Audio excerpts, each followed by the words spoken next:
வீடியோக்குள்ளே போகிறதுக்கு முன்னாடி நம்ம ராமச்சந்திரன் துர்கா என் யூடியூப் சேனல் சப்ஸ்கிரைப் பண்ணிக்கோங்க, பெல் பட்டனையும் கிளிக் பண்ணிக்கோங்க. மேலும் இந்த பதிவு பிடிச்சிருந்தால் லைக் பண்ணுங்கள், ஷேர் பண்ணுங்கள், கமெண்ட் பண்ணுங்கள். நன்றி.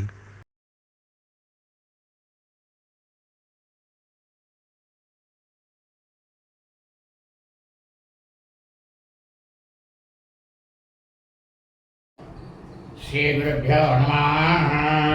ஹரி ஓம். ஸ்ரீ மகாகணாதிபதியே நமः. அனைவருக்கும் முதற்கண் கோடான கோடி நமஸ்காரங்கள், வணக்கங்கள், வந்தனங்கள். அனைவருக்கும் அன்புகள் வந்த இனிய ஆசீர்வாதங்கள். நமது ராமச்சந்திரன் துர்காயன் என்ற யூடியூப் சேனலிலே இன்றைய பதிவானது மிக மிக அதிமுக்கியமான பதிவு.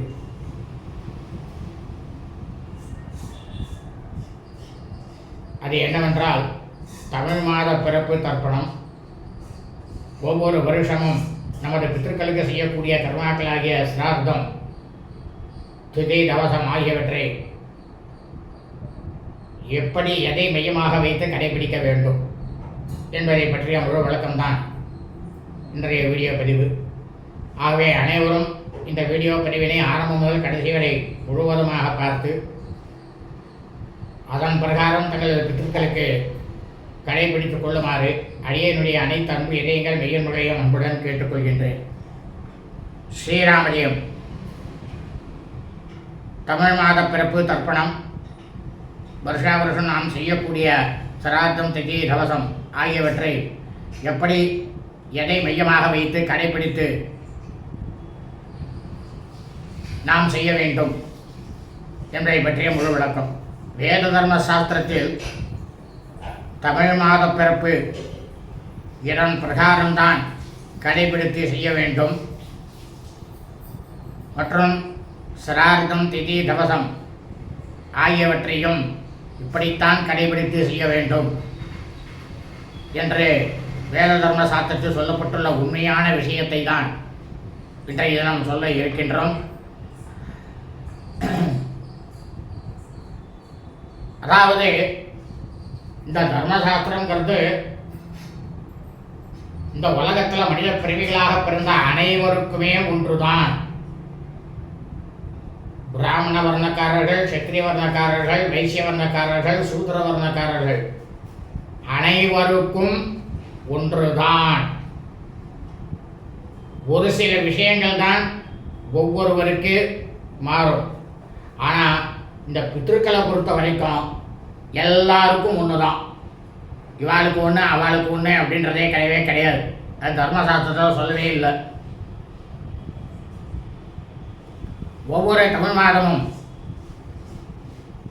முதல் நாள் சூரிய பகவானாகப்பட்டவர் அந்த தமிழ் மாதத்தில் எந்த நேரத்தில் சஞ்சாரம் செய்கின்றாரோ அன்றைக்குத்தான் இந்த பிரபஞ்சத்தில் உலகத்தில் மனித பிரிவுகளாக பிறந்த அனைவரும், அதாவது தாயார் தகப்பனார் இல்லாதவர்கள் மட்டும் தங்களது பித்திருக்களுக்கு, முன்னோர்களுக்கு தர்ப்பணம் செய்ய வேண்டும்.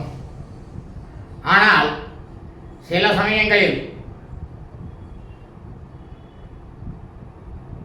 முதல் தமிழ் மாதம் கடைசி நாளன்றே சூரிய பகவானாகப்பட்டவர் மறு தமிழ் மாதத்தில் சஞ்சாரம் செய்வார். அதையும் நன்றாக பார்த்து அன்றைக்குத்தான் அந்த மறு தமிழ் மாத பிறப்பு தர்ப்பணமானது நாம் அனைவரும் செய்ய வேண்டும். அது எத்தனை நாளைக்கு வராதுன்னு பார்க்கணும். சூரிய பகவான் இந்த ராசியில் எத்தனாம் தேதி வராது. இப்போ ஐப்பசி மாதம் நவிபோது இந்த மாதம் இருக்குங்கன்னா ஐப்பசி மாதம், அடுத்தது கார்த்திகை மாதத்துக்கு எப்போ போகிறார். ஒரு சில சமயத்தில் பார்த்தீங்கன்னா ஐப்பசி மாதம் கடைசியிலேயே, அதாவது இரவு 10 மணி, அந்த 10 மணிக்குள்ள 9:30லேருந்து 10க்குள்ள அவர் சஞ்சாரம் பண்ணார்னா அன்றைக்கி தான். அதுக்கு மேலே பண்ணாருனாக்க மறுநாள் தான். இதான் கணக்கு. இந்த கணக்கை வச்சுட்டு தான் நாம் இந்த தர்ப்பணத்தை கடைபிடிக்கணும்னுட்டு தர்மசாஸ்திரத்தில் சொல்லியிருக்கு. நாம் இஷ்டத்தை நாம் எதையும் செய்யப்படாது.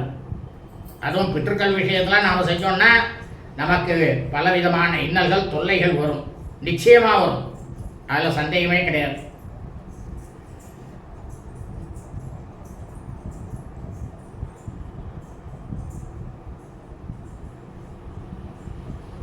இந்த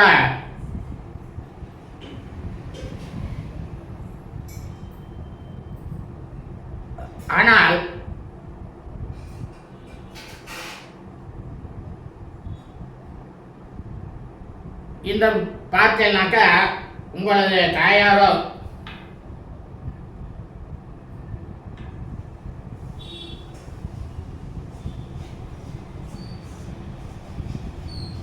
இந்த பிரபஞ்சம் உலகம் முழுவதுமே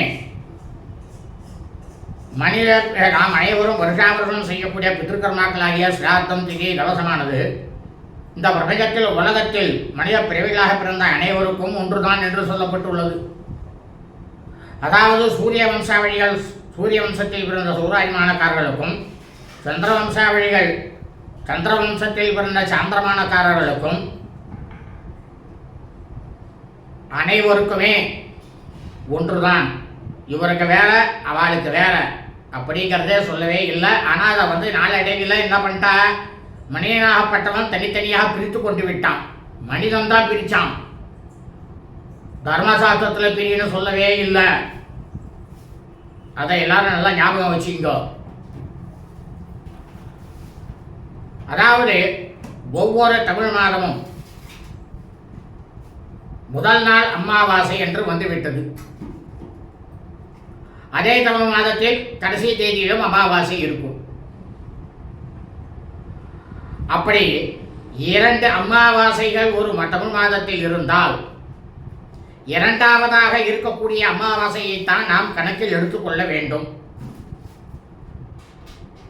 அப்பொழுது அந்த தமிழ் வருஷத்தில் என்ன ஆகும், நம்ம குடும்பத்தில் வந்து தமது தாயாரோ தகப்பனாரோ எனது தமிழ் மாதம் அந்த சுக்லபக்ஷமோ வளர்பிரையோ அல்லது கிருஷ்ணபக்ஷம் தேய்பிரையோ எந்த திதியில் போனாலும் அந்த திதி சரியாக வரும்.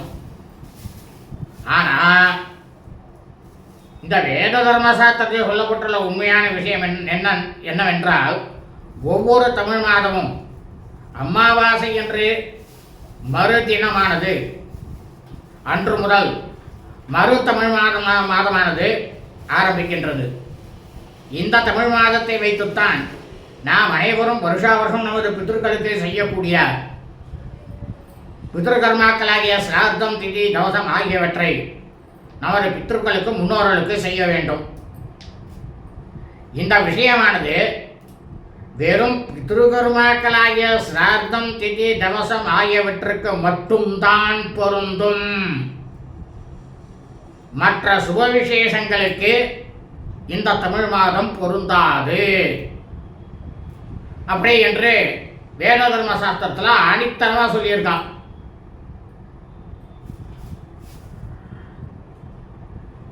அதைத்தான் நமது சேனலிலே தினசரி பஞ்சாங்க பதிவிலே தினந்தோறும் பரவிடப்பட்டு வருகின்றோம் என்று அடியனுடைய அனைத்து அன்பு இடையங்களுக்கும் அன்புடன் தெரிவித்துக் கொள்கின்றோம். ஆகவே அடியனுடைய அனைத்து அன்பு இடையங்கள் மையன்பர்கள் அனைவரும் இந்த வீடியோ பதிவினை சிறிதும் ஸ்கிப் செய்யாமல் ஆரம்பம் முதல் கடைசி வரை முழுவதுமாக பார்த்து அதன் பிரகாரம் தங்களுடைய பித்ருக்களுக்கு தர்ப்பணம் செய்யக்கூடிய காலத்தையும் தங்களுடைய பித்ருக்களுக்கு வருஷாவருஷம் தாங்கள் செய்யக்கூடிய சிரார்த்தம் திதி தவசம் ஆகியவற்றையும் அதன் பிரகாரம் கடைபிடித்துக் கொண்டு தங்களது பித்ருக்களுடைய முன்னோர்களுடைய பரிபூர்ண கிருபா கடாட்சத்தையும் பரிபூர்ண ஆசியையும் பெற்று தாங்களும் தங்களது குடும்பத்தை சார்ந்தவர்களும் மிக மிக மிக மிக க்ஷேமமாக இருக்க வேண்டுமாய் தாங்கள் அனைவரையும் அன்புடன் கேட்டுக்கொள்கின்றேன். இன்னும் நிறைய இருக்கின்றது வேத தர்ம சாஸ்திரத்தில், அதை ஒவ்வொன்றாக பதிவிடுகின்றேன் என்று தாங்கள் அனைவருக்கும் தெரிவித்துக் கொள்கின்றோம். வாழ்க வளமுடன் நலமுடன் இனிய ஆசீர்வாதங்கள். நமது லோகா சமஸ்தா சுகினோ பவந்து. சுபம் அஸ்து ததாஸ்து.